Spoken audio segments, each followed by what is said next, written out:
My beloved child, listen to your body with gentleness, and do not treat it like a silent servant that must endure everything without complaint. There are forms of weariness that do not come to define you, but come like a small bell ringing within the house of your inner being, reminding you that it is time to stop, look again, and care for what I have entrusted to you to preserve.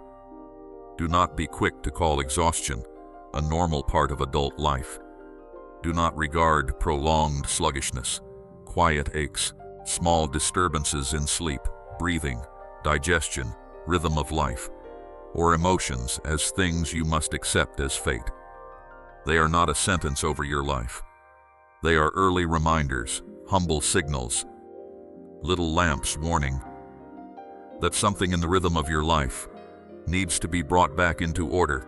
I created you wonderfully and with wisdom. Your body is not a soulless machine for you to exploit until it is drained, nor is it a burden that prevents you from walking in a holy purpose. It is a living vessel, the place where the breath of life has been placed, a work to be cared for with gratitude.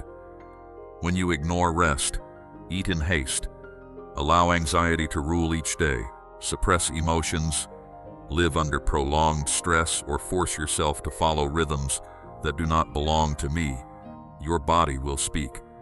At first, that voice is very small. A morning when waking no longer feels light, a dull ache, a heaviness in the head, a sense of slowness, a fog settling over the mind. But if you continue to ignore it, the small thing may become great, and the whisper may have to become a cry before you finally pay attention. My child, I do not want you to live in fear of every sign from your body. I want you to live in awareness. Fear makes you panic, but awareness makes you wise. Fear makes you think everything is collapsing, but awareness leads you toward healthy, steady, and humble choices. There are small disorders that, if listened to in time, become an invitation for you to return to balance. A respected night of sleep, a cleaner meal, a walk beneath the morning light, an hour of turning down the noise, a slow prayer, a decision to forgive, a boundary that needs to be set again. All of these can be small bricks I use to rebuild vitality within you. Remember the story of Elijah when he was exhausted after days of battle. He did not only need a new assignment, he needed rest, food, support, and restoration in silence before continuing the journey. I did not rebuke him for being tired. I did not see his exhaustion as failure. I allowed him to lie down, gave him food, let him sleep, and only then called him to go on. Do you see?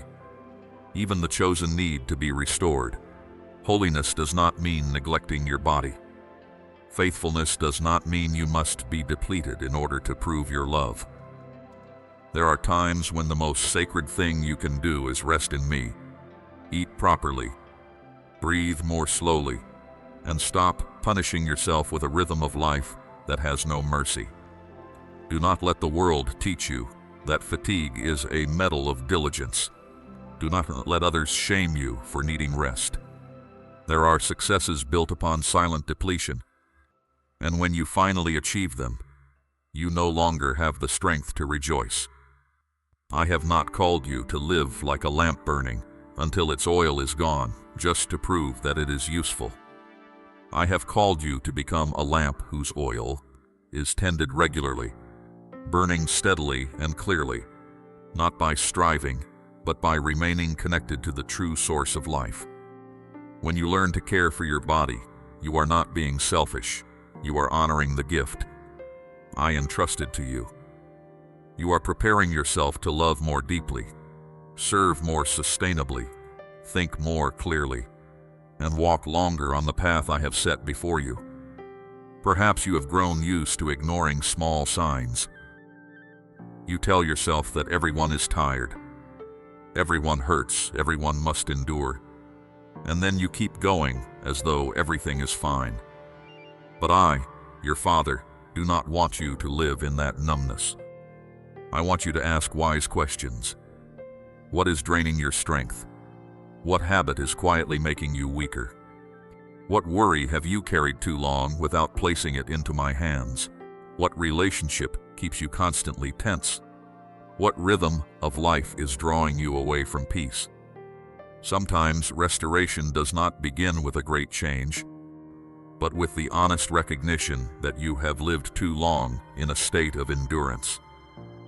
Your body has a wondrous ability to recover because I have placed within it wise mechanisms of healing, but recovery needs the right environment. Even a good seed needs good soil, clear water, and light. In the same way, you need rhythms of rest, nourishment, movement, breath, peace, and choices that do not drain you further. Do not despise small things.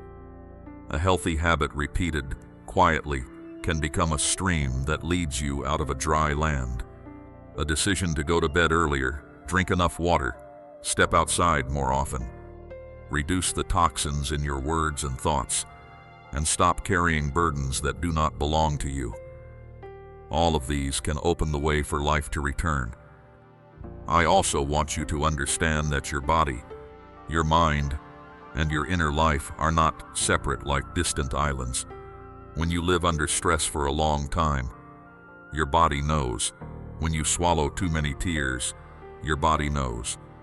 When you forgive, when you pray, when you leave what harms you, when you choose peace instead of useless battles, your body knows as well. Therefore, healing is not merely fixing a symptom. It is bringing your whole life back into my order. I want you to live whole, not merely to keep standing outwardly, while inwardly you are crying for help. If you are tired today, do not conclude that you will always be this way. Do not call your current condition your destiny. Do not let heavy days convince you that vitality has left you forever. I can still renew you little by little. I can teach you to slow down without guilt.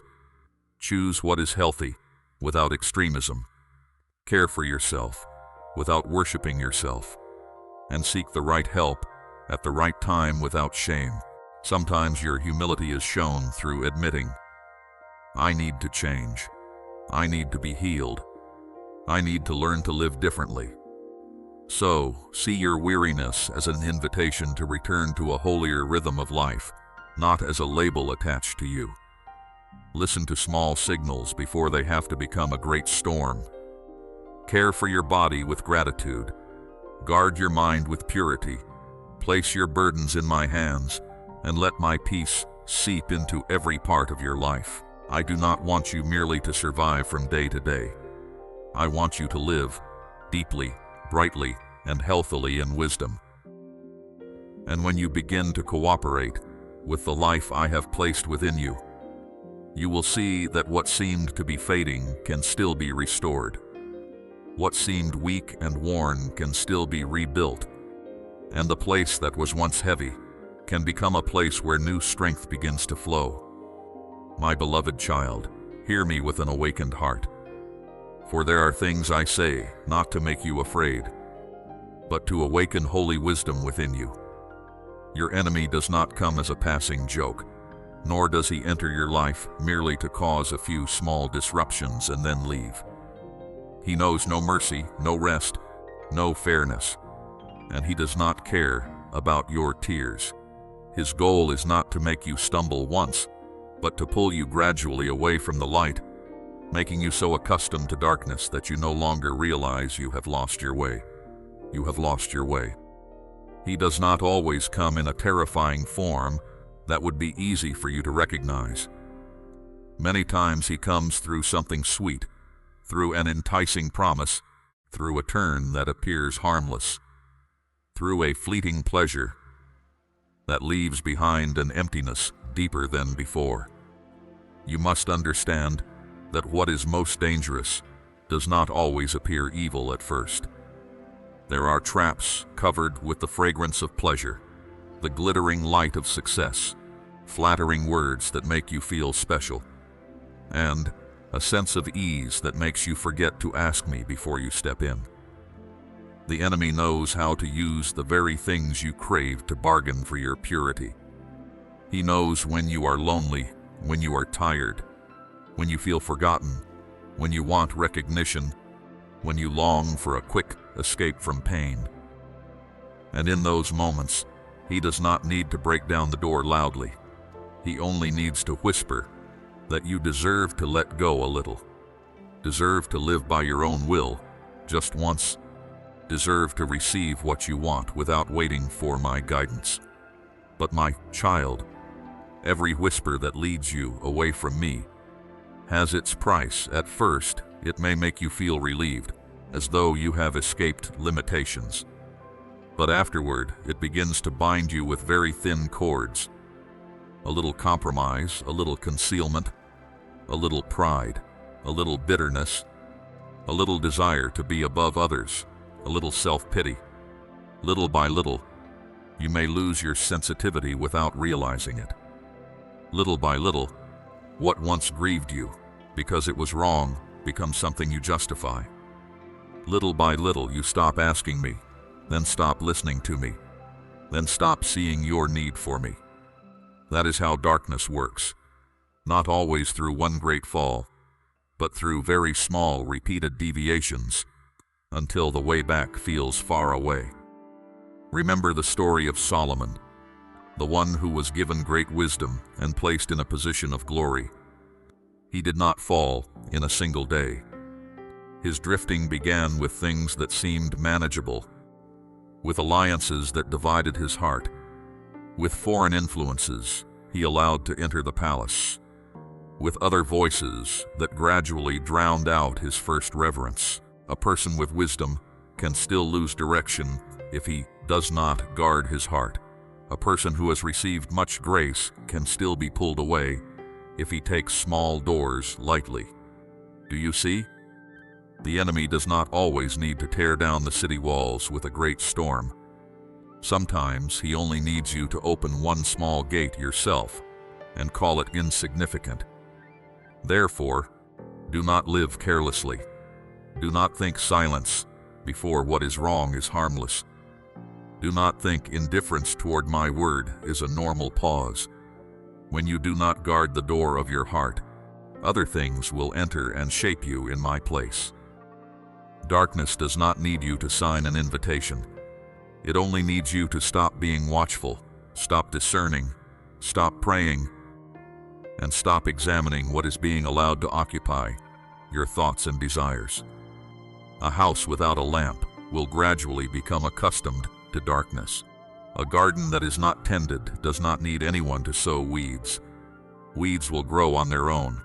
In the same way, a heart that does not remain near me will gradually be filled with things that do not belong to me. I tell you these things, not so that you will see fear everywhere, but so that you will live with clarity. You are not called to tremble before the enemy. You are called to stand firm in me. But that firmness does not come from blind self-confidence. It comes from the humility that knows you need me every day. Never say, "That will never happen to me." Say instead, "Father, keep me close to you." Do not boast that you are strong enough to play at the edge of the cliff. Be wise enough to stay away from what could pull you down. There are places you should not enter. There are conversations you should not continue. There are connections you should not nurture. There are desires you should not continue feeding.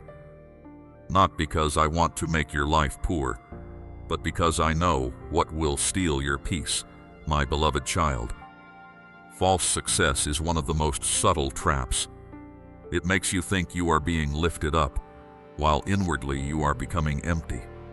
It tells you that being admired by others is enough, that having more is enough, that being called by name in a higher place is enough. But if you exchange integrity to obtain it, you will be standing on ground that cannot hold you for long. I am not against you bearing fruit, growing, or being enlarged, but I do not want you to receive a crown offered by dark hands and then lose the purity in your eyes. What I give does not require you to betray the truth. What I open does not force you to hide. Where I lead you does not draw you away from me. There are also pleasures wrapped in the beauty of freedom, but in truth, they are very soft chains. They do not bind you immediately with pain. They bind you through enjoyment. They make you return again, and then again, until you no longer master what you once thought you could stop at any time. The enemy does not need you to hate me immediately. He only needs you to love other things more than my presence. He does not need you to declare that you are leaving the light. He only needs you to delay obedience again and again until your heart becomes hardened toward my call. Therefore, when I remind you to stop, stop. When I pull you out of a dangerous place, do not look back with longing for the cage just because it was beautifully decorated. But I want you to remember this. No matter how cunning the enemy is, he is not greater than I am. No matter how persistent darkness may be, it cannot swallow my light. You are not fighting alone, and you do not need to overcome in your own strength what is beyond your ability. Run back to me as soon as you realize you are being pulled away.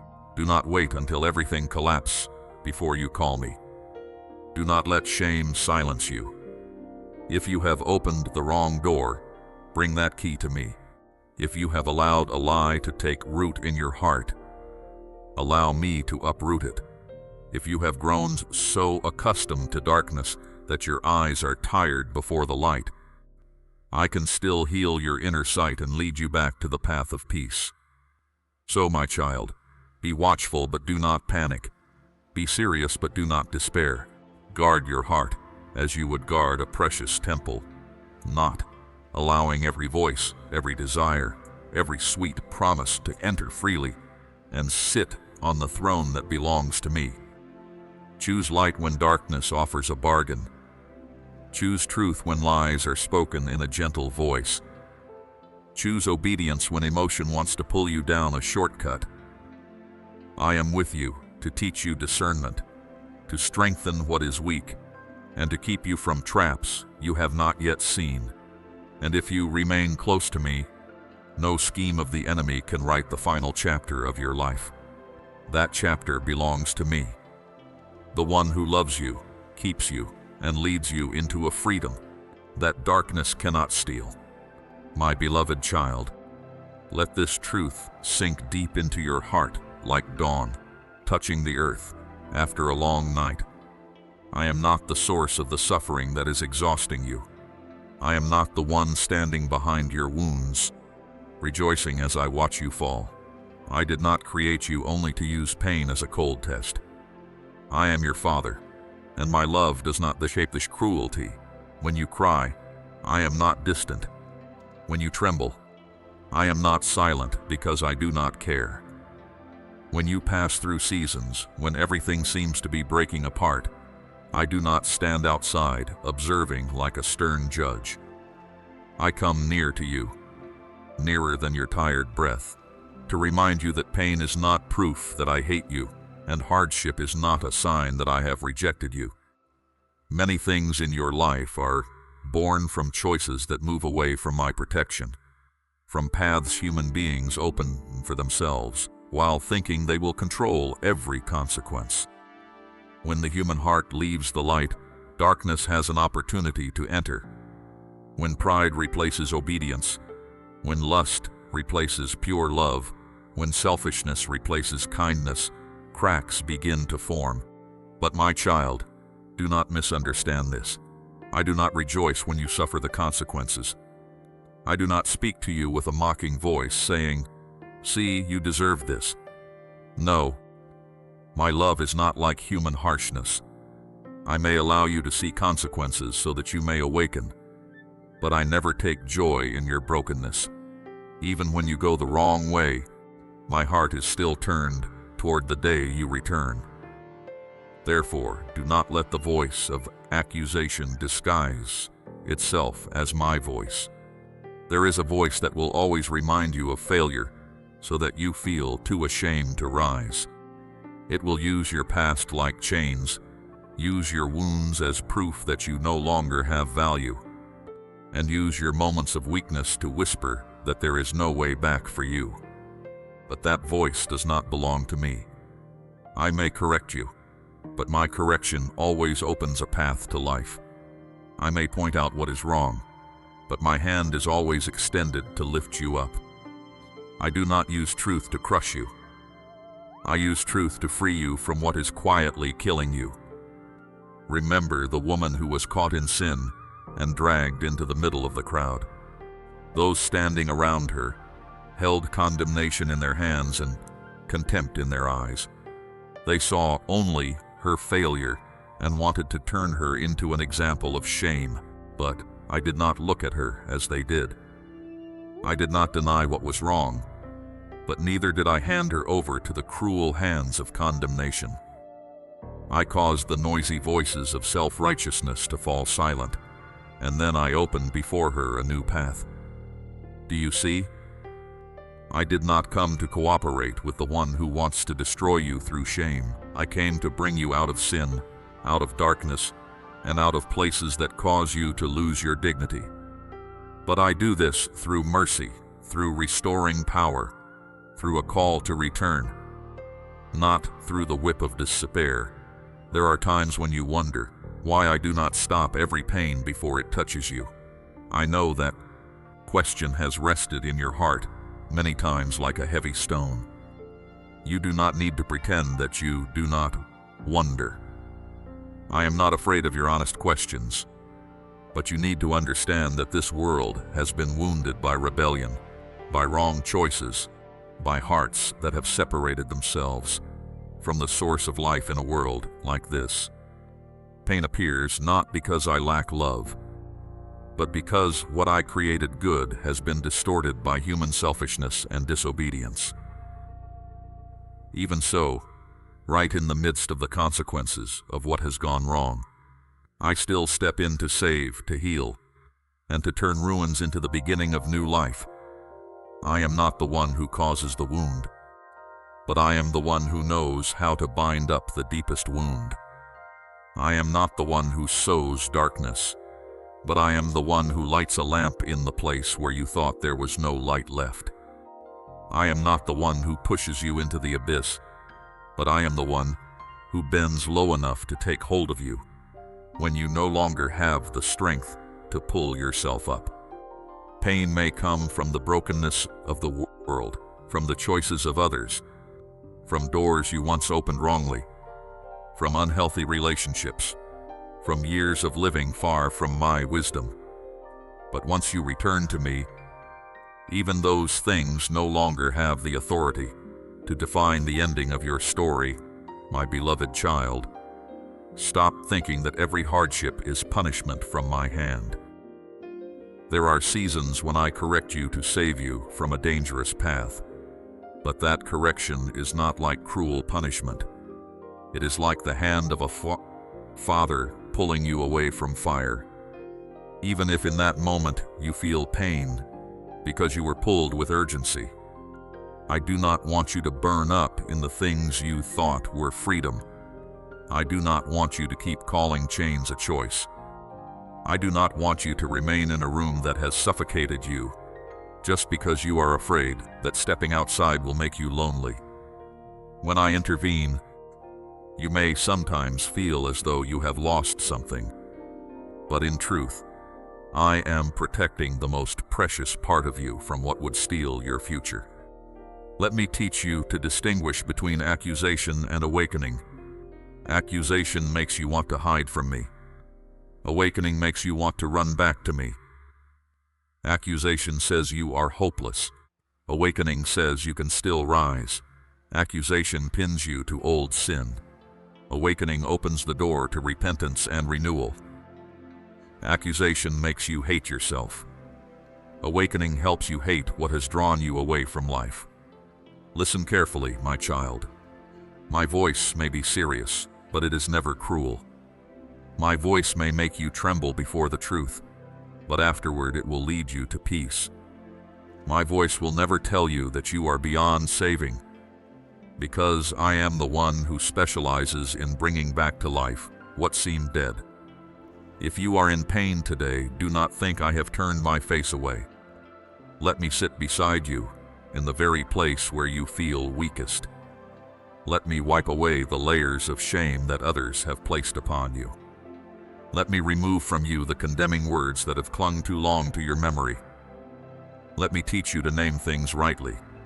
Evil is evil, sin is sin, a wound is a wound, but my love is still greater than them all. You are not healed by denying pain. You are healed when you bring that pain into my light and allow me to touch it at the root. Then you will see that I did not come to make your shoulders heavier, but to lift from you the burden that does not belong to you. I did not come to add fear to your life, but to rebuild within you the trust that has been wounded. I did not come to remind you endlessly of what you have done wrong, but to lead you into a new path, where you know how to live more aware, more humble, and more free. Return beneath my shelter. Do not run away, because you think I am only waiting to punish you. I am waiting to embrace you. I am waiting to restore you. I am waiting to bring you out of the voice of condemnation and place within you a new song, purer, more enduring, and more full of hope. So, my child, when suffering comes, do not be quick to attribute it to my heart. Look up and remember that your Father does not rejoice over your tears. I suffer with you, walk with you, heal you, and lead you out of the places that have broken you. Let this truth guard you. I am not your enemy. I am the place to which you return. I am the arms in which you can take refuge. I am the one who does not use pain to destroy you, but has the power to turn even your most painful years into a testimony of mercy, restoration, and love that never leaves you. I do not call you into unease so that you may be overwhelmed by it. I call you to bring that unease into my presence, to turn it into prayer, to turn the heaviness of your heart into watchfulness, and to turn the things you cannot speak into a silent cry. Before the throne of grace, there are battles that do not take place before your eyes, but they are real. There are struggles that make no sound, yet they are affecting the person I have placed on your heart. And when you feel a burden that is difficult to name, perhaps I am inviting you to stand in the gap, not by your own strength, not by your own understanding, but by relying on my power and mercy. Remember the story of Abraham when he stood before me to plead for the city of Sodom. He did not hold a sword, did not enter the city to argue, and did not possess the power of kings in his hands. What he had was a heart that knew how to stand before me and speak on behalf of those in danger. He drew his heart close to mine, word by word, not because he was stronger than others, but because he understood that intercession could open space for mercy to move. Do you see? There are times when I do not need you to do something loud before the world. I need you to stand firm in the secret place, speak to me for others, hold fast to my kindness, and not give up too soon. In the same way, I may place within you a reminder of someone who is weary, a family that is fractured, a heart that is covered by darkness, or someone you love who is standing on the edge of a dangerous decision. You may not know what they are facing. You may not receive a message, hear a cry for help, or see any clear sign. But I see, I know the things no one has spoken. I know the battles taking place behind closed doors. I know the tears that fall in silence, and when I awaken you to pray, it is not a coincidence. It is the trust I place in you in that moment. Do not think your prayer is small. In the eyes of the world, a person kneeling quietly may seem to be doing nothing great.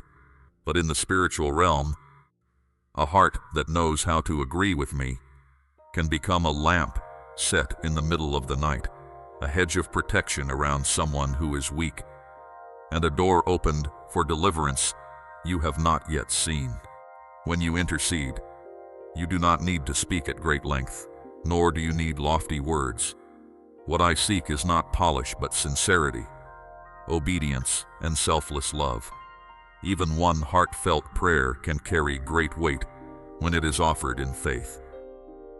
However, you must distinguish between the prompting that comes from me and the anxiety that wants to rule over you. My call may be solemn, but it does not lead you into chaos. It may make you alert, but it does not make you lose direction. It invites you to pray, not to control. It leads you to surrender, not into fear. If after praying you still try to control every detail, and still carry the responsibility, as though everything depends on you, then you have forgotten that you are only the one invited to stand in the place of intercession, while I am the one who acts. Bring the burden to me, but do not carry it away from my hands after you have prayed. There are people I choose to be watchmen in silence. They are not always seen, not always thanked, and not always allowed to know the results of the prayers they have offered. But I see them. I see them. I record the times you wake in the night and ask for peace for someone. I record the moments you stop your work to place someone into my hands. I record even the tears you shed, not for yourself, but for someone weaker than you. That is love that has been purified. Love that does not seek praise, does not need others to know, and only desires that my goodness touch the one in need. My child, when I place a burden in your heart, respond with gentle obedience. Do not delay too long. Do not say that you will pray later, only to let the noise of the day sweep that reminder away. There are moments that need to be answered immediately, not with panic, but with awareness. Stop. Speak to me. Ask me to cover that person with light, wisdom, protection, and repentance if they are going the wrong way. Ask me to restrain evil, open the way for what is good, soften hardened hearts, and place the right people around them at the right time. But after you pray, rest in me. Do not let the burden become a chain. Do not let love become control. Do not blame yourself, because you cannot save anyone by your own strength. You are called to intercede, not to take my place as God. You are called to stand in the gap, but not to carry the whole sky on your shoulders. When you have entrusted that person to me, believe that my hand reaches farther than yours, my eyes see more clearly than yours, and my love for them is deeper than you can understand. Therefore, whenever spiritual unease rises within you, see it as an invitation to step into the secret place with me. Let the heaviness of your heart become the fragrance of prayer. Let the unnamed worry be transformed into a covering word. Let your heart become sensitive, not indifferent to what I am reminding you of, but also not led by fear. I am teaching you to become one who knows how to watch in love, listen in silence, and fight through surrender. And perhaps one day you will not know everything your prayer has prevented, opened, or rescued. But I know, and in my house, not one sincere intercession is ever considered small.